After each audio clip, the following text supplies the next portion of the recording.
Welcome to Late Night Gaming.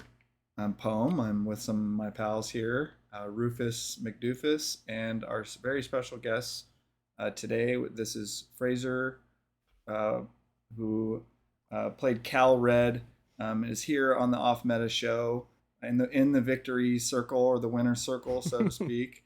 Um, and again, if you guys aren't familiar with Off Meta, this is the sort of a inspired by the masterclass that Loopy does on this channel.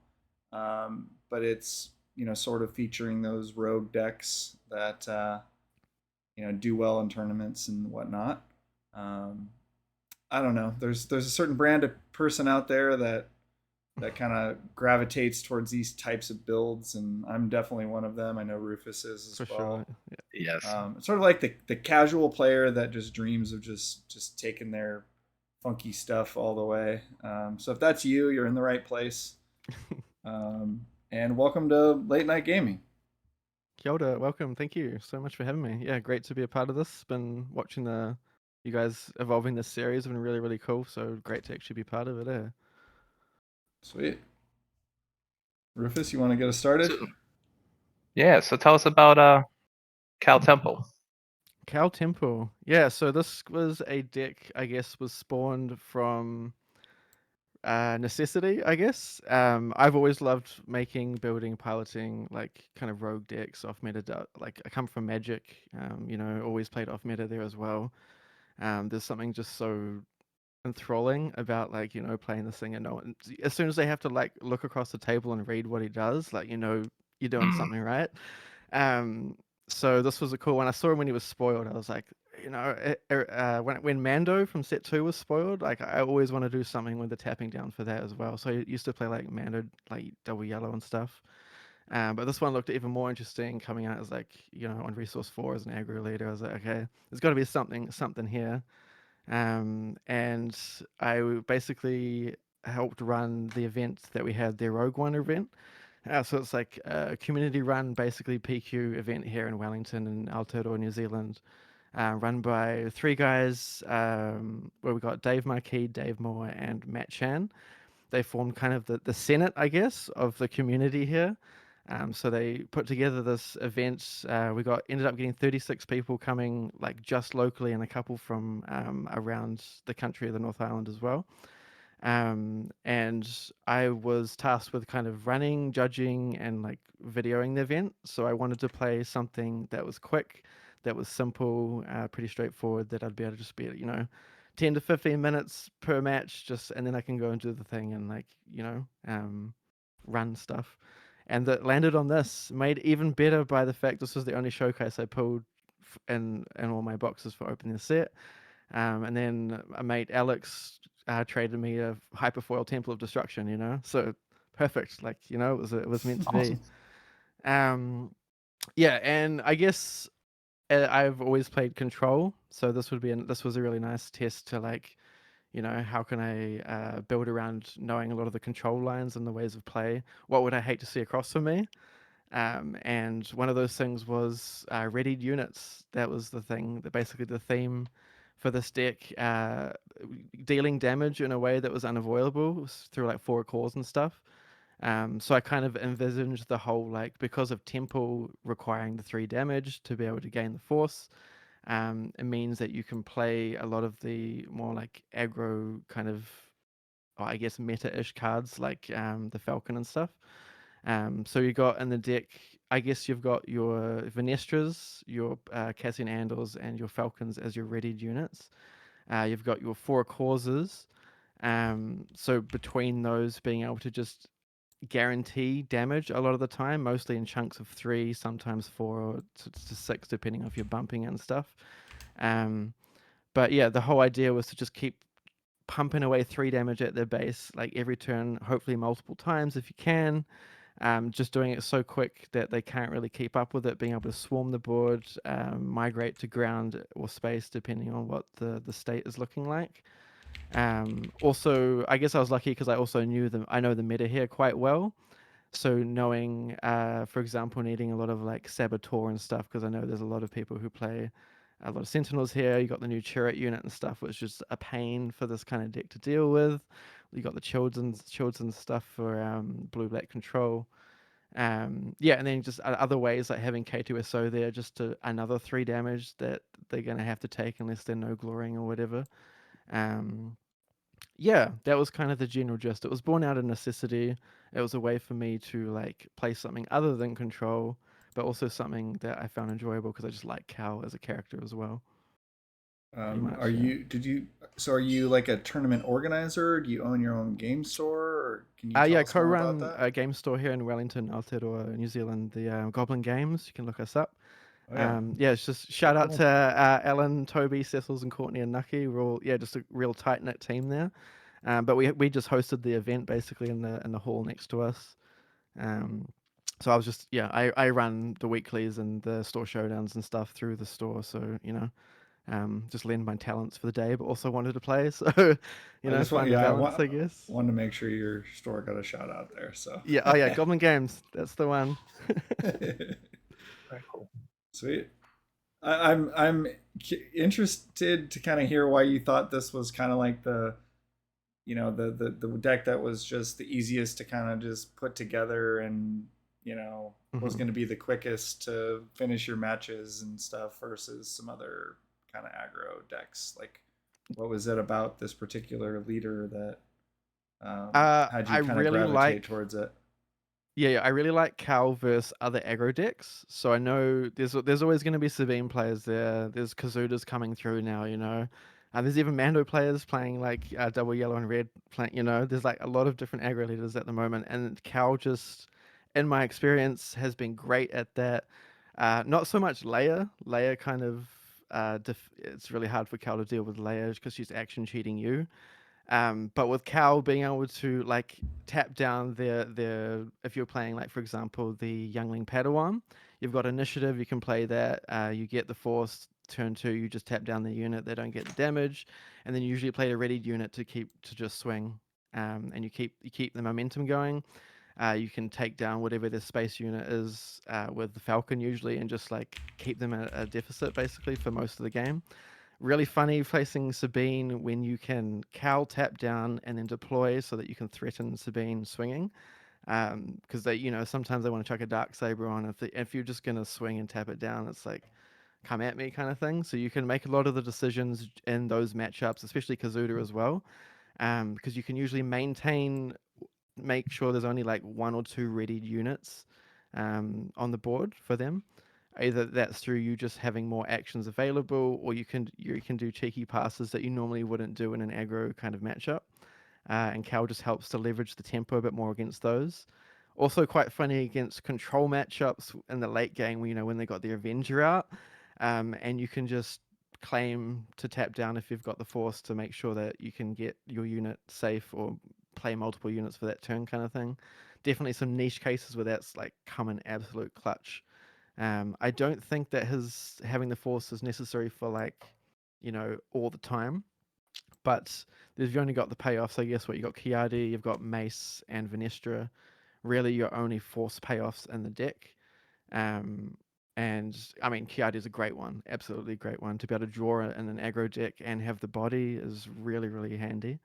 Um, So is he sort yeah, of? You're mentioning like he's good into aggro decks. Is he really like he's like the shark against them, basically, right? Like yeah, he's basically saying if you're an aggro deck, like I've got you beat because I'm just gonna exhaust your guys for basically it's no yeah, resources. It's an action, and it's yeah. just in a tempo type situation. You're good unless you're saying Leia, Mm-hmm. that she's gonna get her attacks off before you can kind of Yeah. utilize Cal Yep. to great effect. So Exactly. Yeah, exactly that. It's just been a really, really handy tool to have in your back pocket. That's not, the deck's not built around it, but it's still really, really handy to have there. And because most of your stuff is dealing 3 damage, you are getting the force like basically whenever you want it. You can like, Mm. time things so that maybe you want to use the force, attack with a unit, use the force on like Kiadi or something, then deploy Cal. You've got heaps of little lines, but also means that you can sequence things to use your action economy efficiently to out action them. to make sure you're tapping down the things that you want to tap down, or be like, if you want to upgrade that, let's say against like Gar Saxon, for example, turn 1 play, they're playing their 2-drop ship, turn 2, they're going to play Iden. You're like, if you want to attach that Iden, go ahead, I'm going to tap it down, and you're going to miss out on 6 damage or whatever.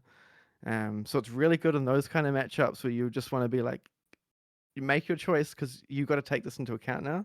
And I think that's the thing that caught a lot of people off is they weren't used to thinking that far ahead of like, I have to take this into account now, or else, they or don't they'll have like swing, do the damage, and be like, oh no, I've just lost because So if they had like inefficient porgs in their sequence. deck, that would be a good Yeah, counter against you. that would be the one. That's the Cal counter right there, is the porgs.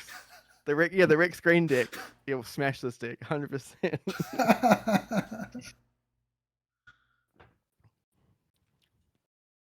Rufus? So tell us a little about your sideboard and what you're bringing in for which matches. Cool. Sideboard on this one, again, because I knew the meta, I think the sideboard's catered specifically towards the meta here, which is a lot of Sentinels, a lot of, I guess, go tall upgrade builds, both with like, Gar, but also having wing leaders and stuff and dark sabers within Sabine. Also, I know that there's also quite a lot of control enjoyers who not necessarily playing like blue control, but they might be playing like Palp 1 yellow or something that doesn't have a lot of heal. So being able to bring in things like, Chaos of War puts in so much work against those decks that just keep drawing cards, and you're just like, okay, that's fine. Keep killing my stuff. I'm just using my units as fodder here for you to keep basically drawing until I can like Chaos of War for that extra 8 damage on their base or whatever that I need to close the game. Same with the Fighters for Freedom. It's just something that sits on the board that they have to deal with because I'm usually swarming or playing. I've got like Heroic Sack and Heroic Resolve, which are just 1-cost events, deal damage to your base. Same with bringing in the Spec Force from the side, being able to deal with Sentinels. For example, like I said before, the Chariot and the Children just really shut this deck down. So on their resource 4, they go hard, they play the Chariot or the Children. You can either just play the Spec Force soldiers to make sure all your ground units can attack, or you've got Spare the Target in the main to be able to just get rid of it and make sure your damage can get through consistently. And then Kit's Aether Sprite again for the upgrades, which was great. Kit's Aether Sprite actually came in most games and put in a lot of work. The Saboteur against on that as well, having Saboteur across multiple units again on the fighters, puts in so much work. And again, the fighters being able to deal the 3 damage as well to turn on the force. And then Bamboozle for pilots, for the Kylo's Tuckentown, I guess, if that's going to be there. I kind of spec'd more towards stuff that I thought would be there because I'm part of, I guess it's kind of cheating, part of the local scene so much that I just know what everyone plays. So I'm just like, these are the cards I want to see if I'm playing against these decks. So were you right? Walk us through your event. Did you wind up facing those matches? They absolutely came in clutch. I think one of the main things that catches because actually, shout out to the Cal Red Discord it's been popping off lately. There's a guy on there, Michael PL, just going back and forth with him, like spitballing ideas. Just want to shout him out as well.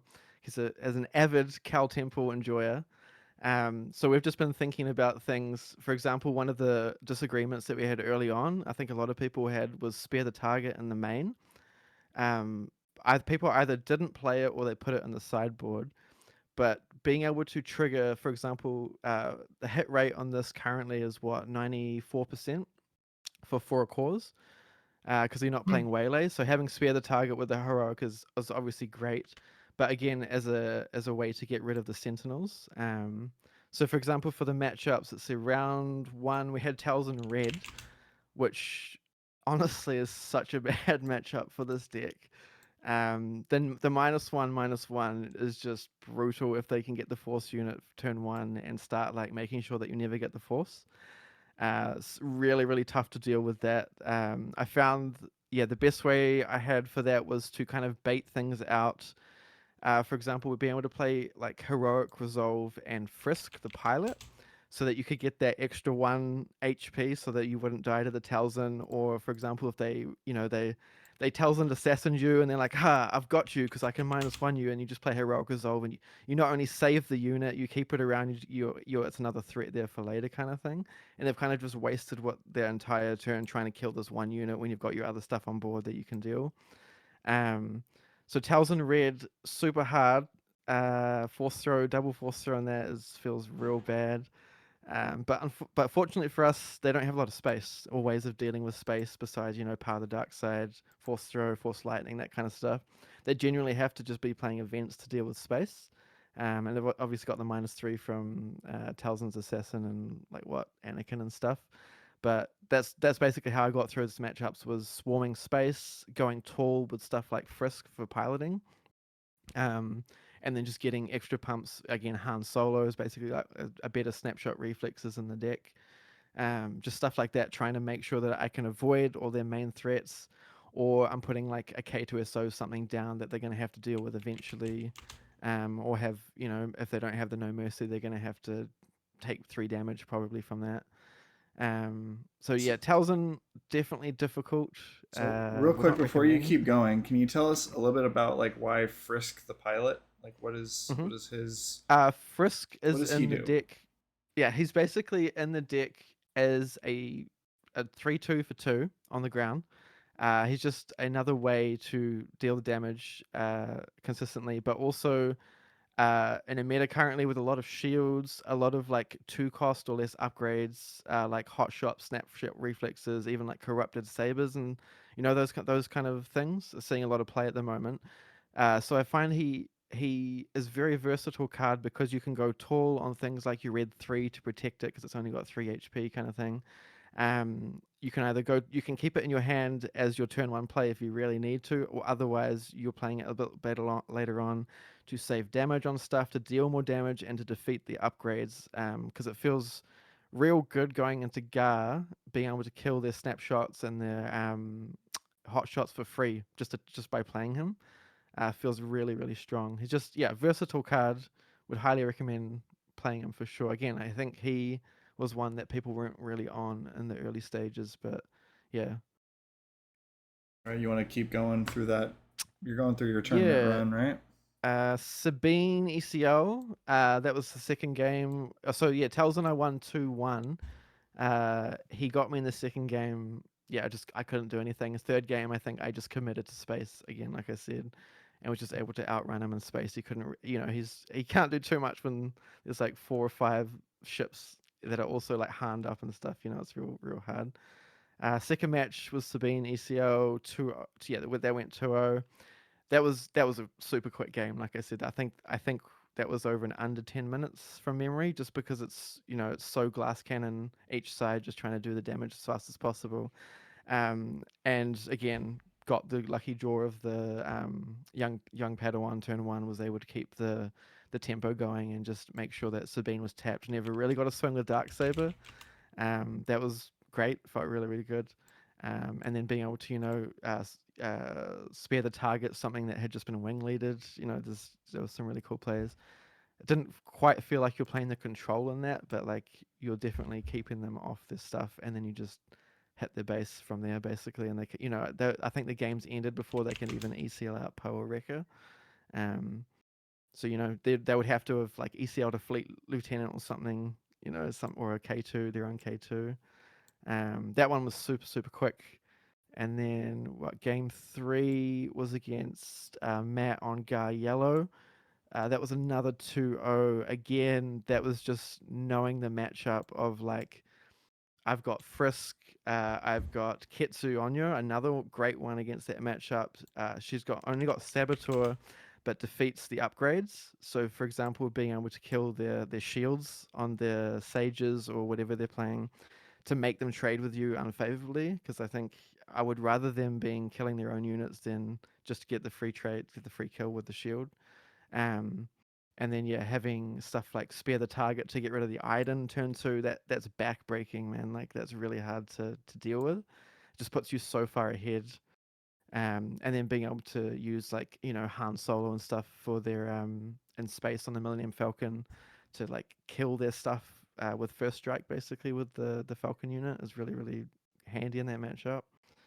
Again, I think they find it quite hard to deal with the readied units because they've got their no good to me deads and stuff, but like it's really hard to deal with when you're going turn 2 Venestra, turn 2 Falcon, into Cassian on turn 4 or whatever. Like it's hard to deal with that much stuff that just keeps coming at you. Then game 4, that was a tricky one. Kira ECL, I won 2-1. That matchup is also quite hard. I think, the readied units there for sure, but being able to, for example, if they resupply into Kira, they usually have like a Pershing turn 1 or something, so they don't usually have a lot of units, and they're usually tapping Pershing, which means you have the free tap on Kira, so you're usually not getting units removed from the Kira flip unless they've got OB or something. So you can either kill Kira with like a surprise strike or heroic sack or something, and not have her swing, or you can just tap her down. You can kill the Pershing so that you keep having a tap down with the ability in Cal swing, which is really, really handy. That one pretty much is just go ham at the base in the early game, and then hoping that you're going to draw your 4 causes, to make sure that you can set up either more 4 causes or you've got your ready units on your top of your deck. Again, the the Fighters for Freedom and Chaos of War in that matchup, really, really great. They're drawing a lot of cards usually. They're not usually they're usually dealing with your stuff for a 1-for-1, so they're not usually playing a lot of cards from hand. The Fighters for Freedom is something they have to deal with. Otherwise, that puts in so much work, because they're playing ECL. Matt was playing ECL on this one, which you like to see as Cal. Seeing a 25 HP base across from you feels pretty good a lot of the time. So it was, I think he usually plays a 30 HP, so I think he might have been testing ECL for like Vader and stuff like that. I thought I heard you say Chaos of War, but that's I did say Chaos of War. That's not that. You don't have that card in your deck, right? It's in my sideboard. Oh, it's in your side. Yeah. Oh, yeah, okay. Yep. That's right. Yeah, playing. Off I just found. Okay. Yeah, that's paying cool. it for 5 to tell us deal. about that. Sometimes you're dealing 8 damage with it. It feels great. They don't see it coming. If you've got Fighters for Freedom out, it's an extra damage. It's another red card. Like those small increments really stack up, which is quite funny. That is sneaky. Cool. Yeah, Sorry. it was super sneaky. K2 feels bad in this matchup, unfortunately, because of the no glory only results. So a lot of the times, the first game just got wrecked. Second game I just got wrecked because he was able to like find all the answers for basically all those units, and I just lost so much advantage. So I just scooped early, and we went to game 3. Having breaking in over surprise strike has been interesting. Giving the Saboteur is super handy, but sometimes I just wish I had 1 more damage off of the breaking in. As handy as having Saboteur and giving Saboteur is, there might actually just be enough Saboteur on the deck to warrant playing surprise strike over breaking in, especially in those matchups where you really need that extra damage. And then the game 5 was Palp 1 yellow. That was Dave Moore. This is a fun matchup because he plays more of a unit based control, kind of what you'd see like Thrawn set 4 yellow doing. So he's playing like Legacy Run. I think he's playing like Aura Sing, those kind of units, to just like be super annoying for my ground units. A lot of them have too high a health, so they're going to be able to easily trade with me. I think game 1, he basically nearly stabilized off of the Legacy Run, being able to sack it with Palp, deal the 6 damage, wipe my board. But again, the readied units, some of these control decks, they just can't handle especially if you're bringing Falcon and Venestra in on the same turn. Like that's really, really hard to deal with for a lot of these decks. And having the ability to swap between ground and space now for having readied units, for basically having a ground Falcon, is really cool. Because you can decide what one you actually need to do.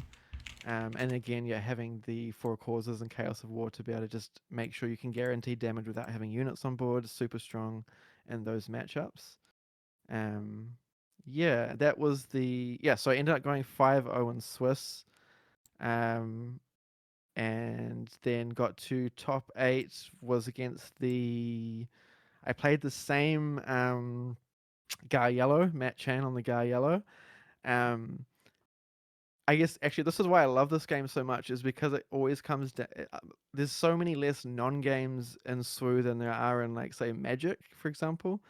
It's usually always kind of, if you're losing, a lot of the times it's your decision. And I lost these games because I made bad decisions, but I enjoyed that was the reason that I lost. It wasn't because of land, or I didn't I was resourcing everything correctly, but I just made one greedy play. I remember on the game 2, he had his Iden out on his ship. He had his Gar flip yet to come.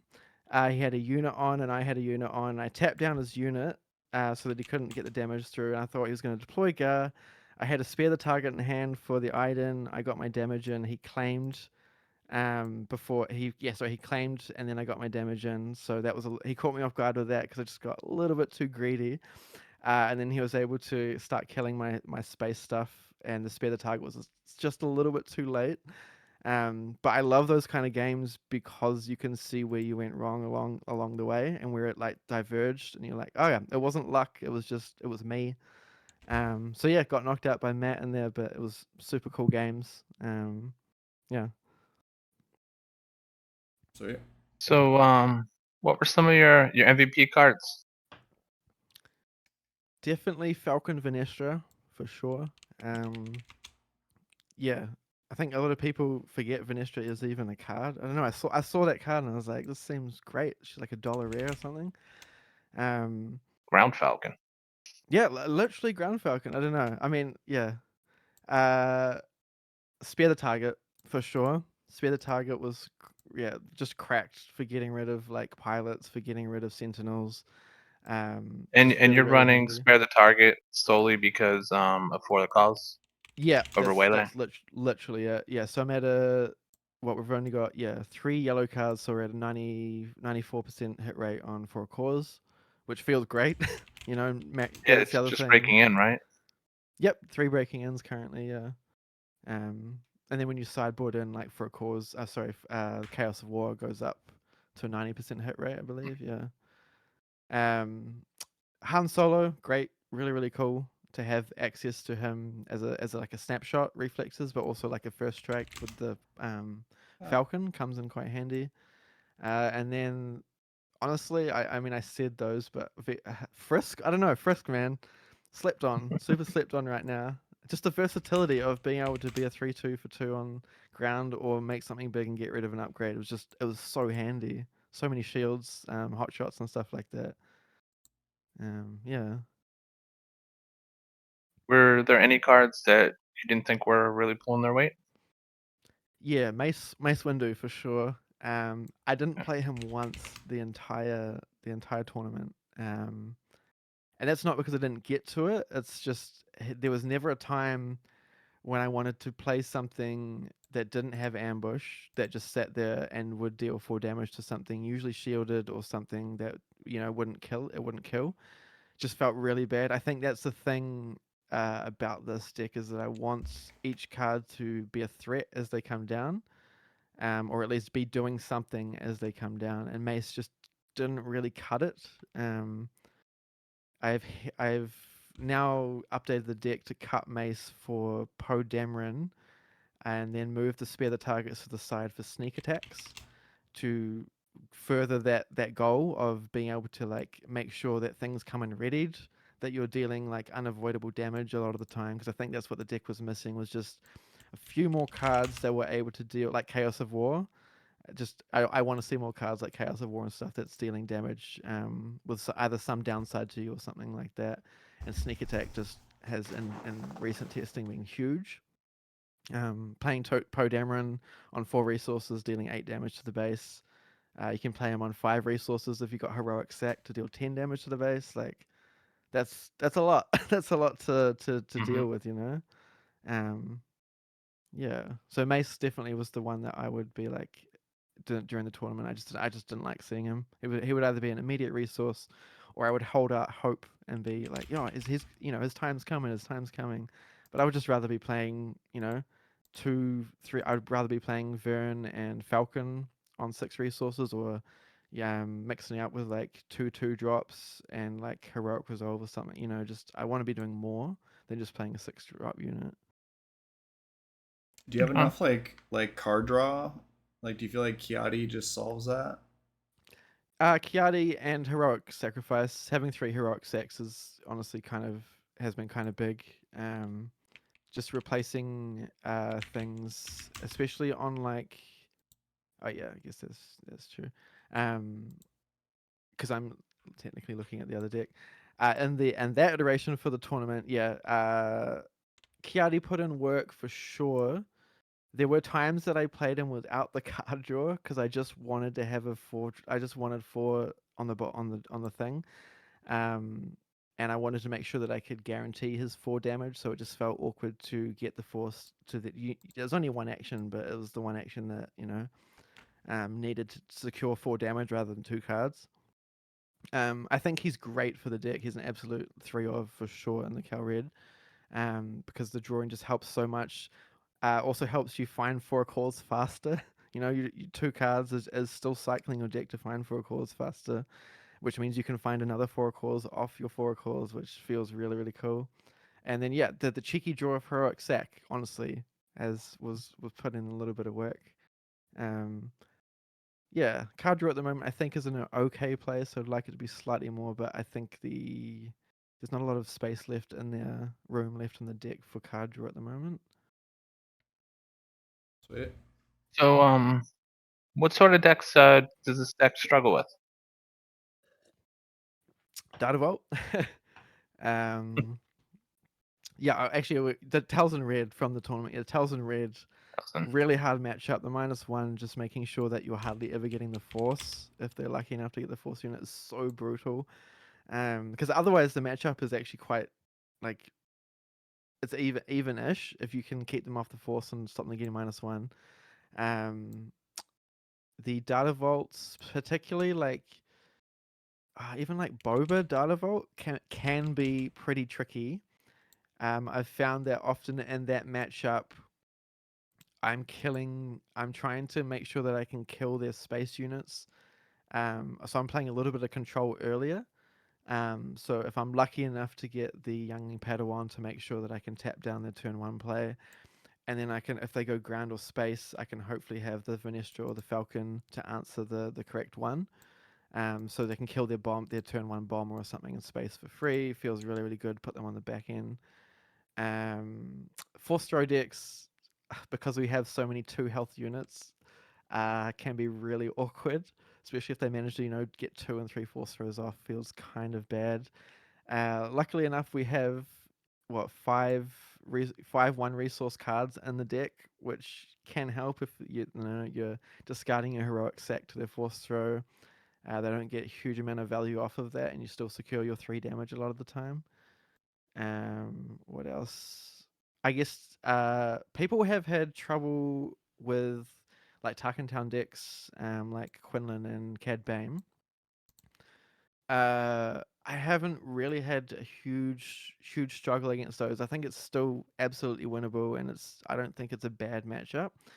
I think a lot of the time you have to brute force it and just like play your stuff, and then making sure that you're able to read a couple of turns ahead to see if they are going to go space, so that you can lane dot. You can just adjust your lane accordingly.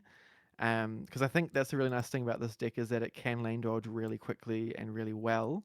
And then, like I said, you can go tall with like the Frisk and the Han Solos, which can put them out of like Tarkentown range sometimes, or it messes with the mass a lot.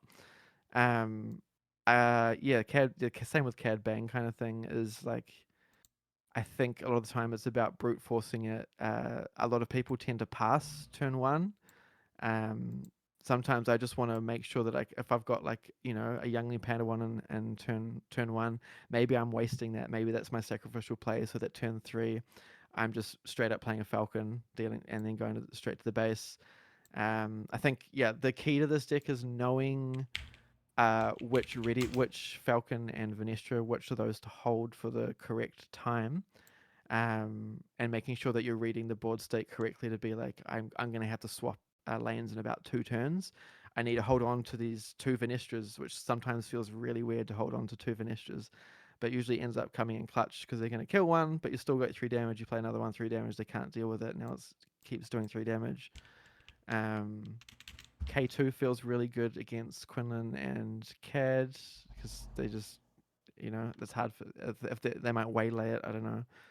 That's just something that guarantees damage on that, and you're like, I don't really care if you're going to Tarkin Town this, I still get my 3 damage, and it all builds up over time.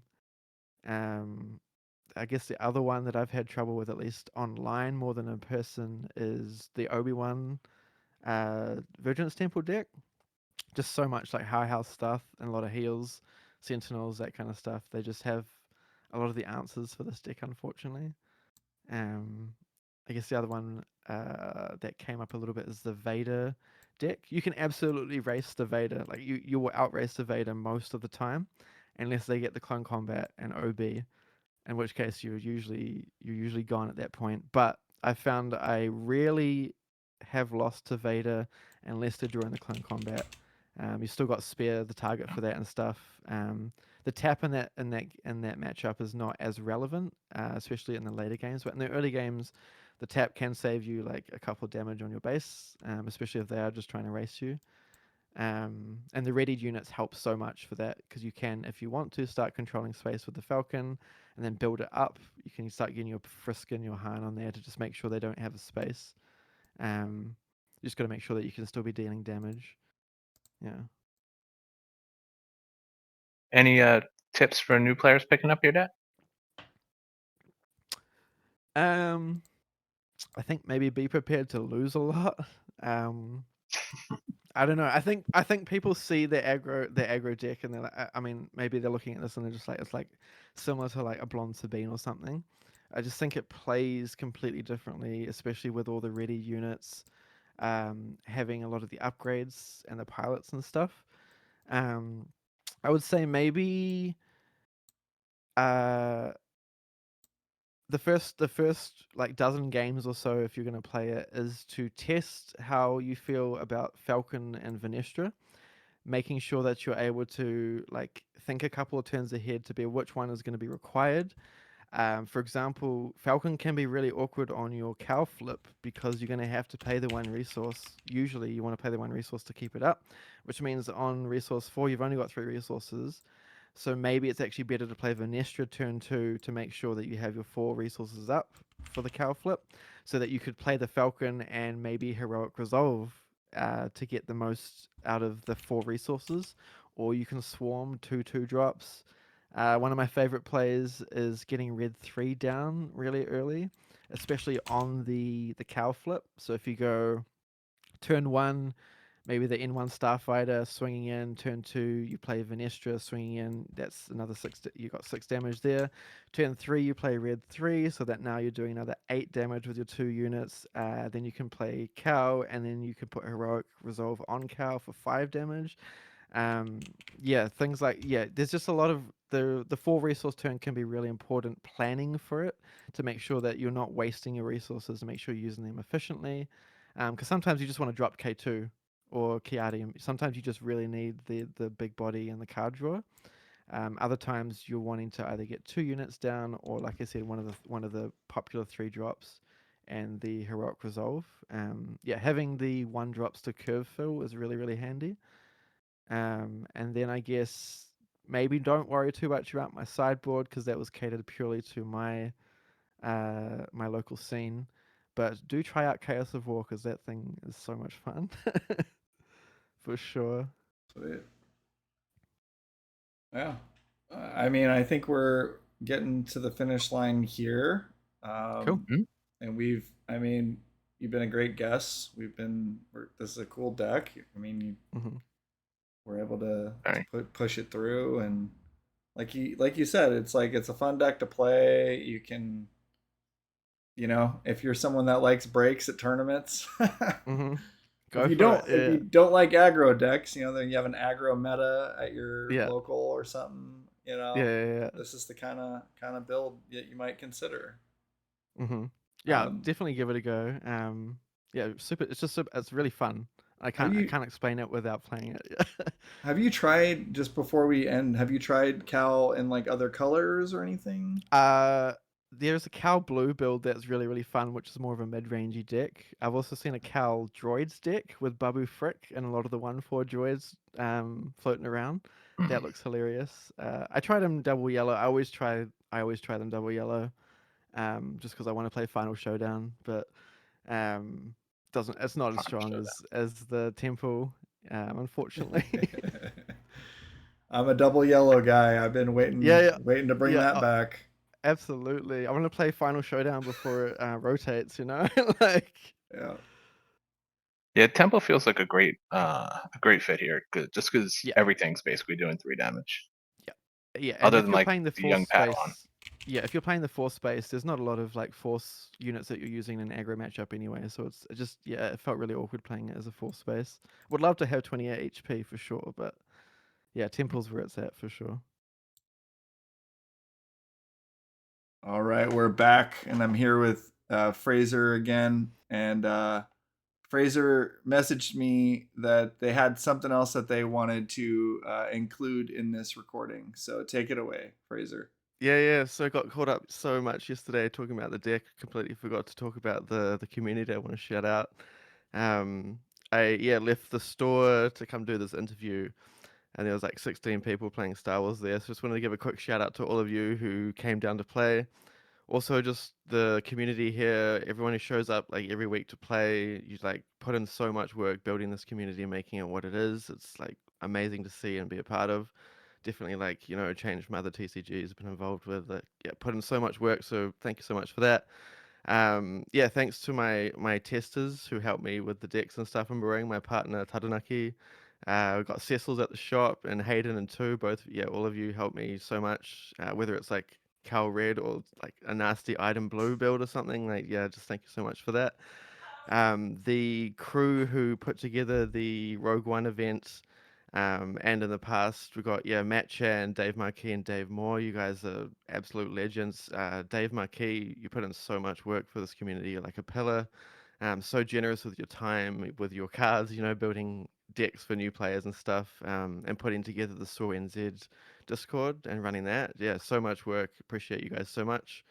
And then basically just everybody who comes in from all around Wellington into Goblin Games to come play Star Wars. You guys know who you are. See you most weeks. All the guys in the hut, you guys rock.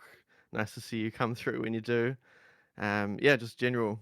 The SWU community in New Zealand is absolutely amazing. I'm just so keen to see it grow and happy to be part of it. Sweet, man. Glad we got to add Yeah, this in. just wanted to say that because completely blanked yesterday. No, And shout out to Matt Chan also for making these sick force tokens. I don't know if you can see these, nice. but he's made them so that it's like got blast and plan for Twin Suns. That's cool. Just doing small things like that, putting in work for the guys at the community just to have something cool to take home, and remember these events and stuff. But Sweet. All right. Well, Sick. they heard it there first. Fraser's community got a good community.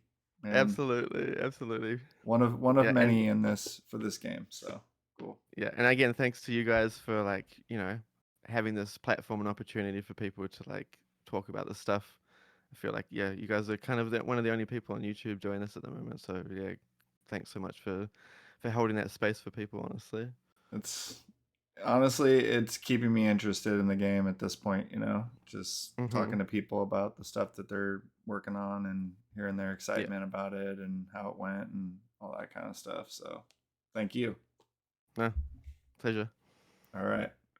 You made it this far. You are my hero. See ya.